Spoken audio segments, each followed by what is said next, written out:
Is there anything in Alien that you don't like?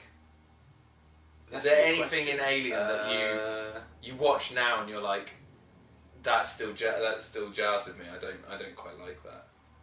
I wish if I could go back, I'd change. That is a really good. I'm sure there's something because actually this bit. Perfect example. Where the Nostromo is touching down and it lands a bit erratically on his foot. I mean, for a ship that size, I would expect the actual land pad just to fucking crush that boulder, just like to fucking dust. Yeah. I mean, I can see obviously, if it landed wrong on a landing strike, it would jam it straight up into the structure. Yeah, do colossal amounts of damage. But I don't think they'd be able to fix that without, like they say, without going into dry dock. But they can still retract the landing gear and all that sort of shit. It's just, I don't know, just the amount of damage, like just. Yeah, I kind of like it because it shows how kind of. This ship isn't like a militarised vehicle. It's a clobbered together piece of shit. Yeah, that's probably been flying for glued 50 to years. Yeah, should have been mothballed. I think there is an age. Correct me if I'm wrong. I think someone looked at the history of the Nostromo. You've got the alien vault. I have it. Where is it? It's here. Sorry. Yeah, this is awesome. We weren't prepared at all. We weren't, but we are. We got it out. Let's get it. Ross has got this thing called the Alien Vault. If you guys haven't read that or seen it, it's awesome. Pick it up. It's so full good. of goodies. I was just reading through it the other day, and just the amount of it's like the detail, the backstory. Just reading a book now. This is what people want to watch. Yeah, totally. Well, it's like, hang on. Here we go. Yeah, it's got the license when they registered the ship. The date was 11th of the 3rd, 2120. Now I'm not entirely sure. Now, do you ever see a date?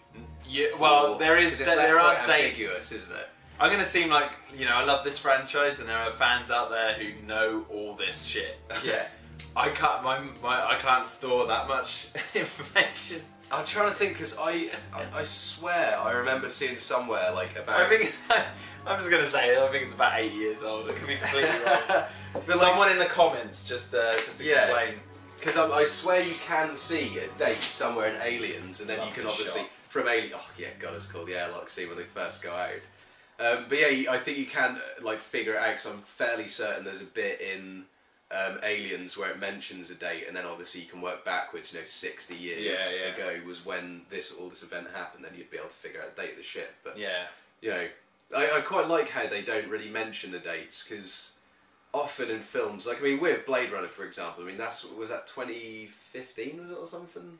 No, that's Back to the Future 2. I think it was 2029 or 2019. I think 2019. Even if it was 2019, you look at Blade Runner. Do you think is that really plausible that this kind of technology will be at this level? I think it's meant to be it's an alternative reality. So in our past, here, something happened where it changed and it skewers off from our reality to that reality. Yeah. I don't mind that enough. I like when they say an actual year. What annoys me is when they put present day, because that is bullshit. I hate when they do that. Because if they go back and watch a film that was set in the 80s, this isn't the present day. Yeah, I think Twister does it, and I love Twister, don't get me wrong, but Twister has this present day, or is it Independence Day? One of the two, and it says present day, and I'm just like, this is 1997 and everything looks dated. This is not present day. It was at the time the film was released. And I get that they mean it's present day in the terms of their story, but you might as well just put the year. Yeah, if you're going to do it that way. Just put the year, just get it over and done with. I just saw a bit that I really like when they've just left, the Nostromo, they've just gone out onto the planet's surface. And you see Ash in the observation deck, that little side pod. Yeah. And just something as simple as him just looking at them out there and just waving at them. I don't know, stuff like that just makes it, that's the whole thing, it's easy. It's to show, this is going to sound kind of weird, but it shows this crew in their natural habitat. Totally, yeah. Doing their stuff. Yeah. Just working. That's what I think a lot of films, kind of can fall down on a lot of the time, where you don't see them, you don't know, all you know is that the crew have had a period of time where everything's been normal, but the only time you see them is when they're in a state of emergency or a state of danger. So you don't get all the bonding happens while they're in danger. At this point in the movie, we're at the bit where they're now about to find the derelict on on the hillside. They at this point they don't know the danger they're in. So if anything, this would be like a normal mining mission or something like that. Do you know what I mean? Like they're just going through the motion, just having a little one. I mean, they are worried because they don't know where there is that line. Like, is it human? And they're like unknown. Like, there is that slight sinister like atmosphere going out throughout this. Yeah, it's a horror film. You can definitely tell, like, you know. I mean, because like, although you don't actually see it in this cut, by now they've seen the distress signal, haven't they, coming from the derelict? Yeah, they've received it. I think we're watching the theatrical cut. So yeah, it doesn't have the signal actually playing. Because I mean, that would obviously set the scene even more. Like, you know, to us, we don't realise that you know that they kind of, you know, we know they're going to be in danger, but they sort of don't at this point. Whereas when you see the director's cut, at this point they know something's up, and they know that you know it could all go potentially wrong, I guess, because they've got this SOS signal, you know. Yeah, well, an SOS signal is not always good. Yeah, exactly. Especially when it's an uncharted planet that, you know, like, there's like a fucking alien on it. Yeah. But yeah, like. So you say, oh yeah, we started off talking about what we didn't like. So yeah, you didn't like the landing. That's about it, really, though. But I mean, like the rest of it is just. I can't really see a fault with it. I mean, I don't like to say something is perfect, but that shot is oh god, it's the derelict on the hill. It's amazing, so cool, it's perfect. But yeah, like, you know, because this was you have to remember as well. Like, I mean, a lot of the kind of sci-fi tropes you see in this, like the whole self-destruct kind of thing. You know, that always every sci-fi film pretty much has a fucking bit of a self-destruct. Well, I'd say it's a bit of an overstatement, but it's a very, very overused plot point in lots of sci-fi. You know, it doesn't have to be fantastical sci-fi. It can be like Andromeda. Or it has to end in an explosion. Exactly. Yeah. You know, it happens in every alien film. Yeah. But this was like a long time before a lot of those tropes were actually set. It was like the trendsetter. So you can kind of forgive it for having these things, you know, like a lot of things which now are very, you know, kind of synonymous with sci-fi. You can forgive it because it was before a lot of these tropes were set in place. Even so, I think, and Ridley Scott's gone on record saying this, that this also created the idea of the fourth act in the script. Yeah. Because you think the aliens, or like, you know, the alien's blown up in the ship, and then it's on the Narcissus. Is that it? Narcissus. Yeah. Narcissus. That's it. With Ripley, and it's like, oh shit, we've got this other tiny little chapter at the end, and I think this was the first film to do that. I could be wrong, but then obviously they do it with every single Alien film. Yeah. Even up to Prometheus, and then you know, horror films just took that on as well. And obviously it hadn't been done before, and I mean, this has a really legitimate kind of way of carrying out that fourth act, you know. She doesn't think that, you know, it's not that she's gone up to the alien and gunned it down and it's lying there seemingly dead on the floor.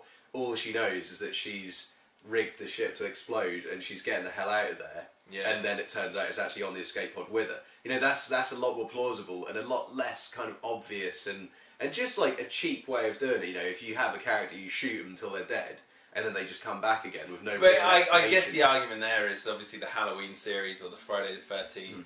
You know, Nightmare on Elm Street, or all those classic ones. They're supernatural fantasy horrors. Like they're not, you know, the aliens meant to be in a realm of somewhat realism. Yeah, you know, despite all the technology that we don't understand. And totally. You know, was to change something. Yeah. The Alien film. Just to go back to that point, if I was to change something, all I would change is Ash's head when it gets burned. when it gets burned. I don't mind the silly grin it gives where she knocks it back. I don't mind the jarring cut where she's like moving the thing and then her arm goes in front of the camera and then you see it's Ian Holmes' head through the hole in the table. That doesn't bother me too much. It's the when they're burning it and then it like the skin peels off and it just looks like a solid object. There's no eyeballs. There's no nothing. It just looks like a solid. Yeah, how did Ash have such a flexible, malleable face when it's about that much skin laid over a plastic That's what I would skull, change. I would have just changed it to have this hideous, like, the eyeballs, and you see the lips peel back and there's these teeth. It actually and, like, looks like a mechanical skeleton. Like the skull in Raiders of the Lost Ark. Like, you know, when it melts. It would look like that, but with white blood. Like, that's how I would... And perhaps, because, I mean, the whole film is all about bio-organic, you know, kind of like flesh and machine combined, so... You know, even if it was just like a human-looking skull, but that looked artificial, that looked like it had been created. You know, I don't see It doesn't look dated. Don't get me wrong. That effect doesn't look dated. It just to me it just looks wrong. It just looks like they needed to add some more stuff. Just maybe a few more layers of just like. But, but if that's the only problem, then that's a pretty minor problem. Really, and even then, that's not going to change, and I don't care because I love this movie.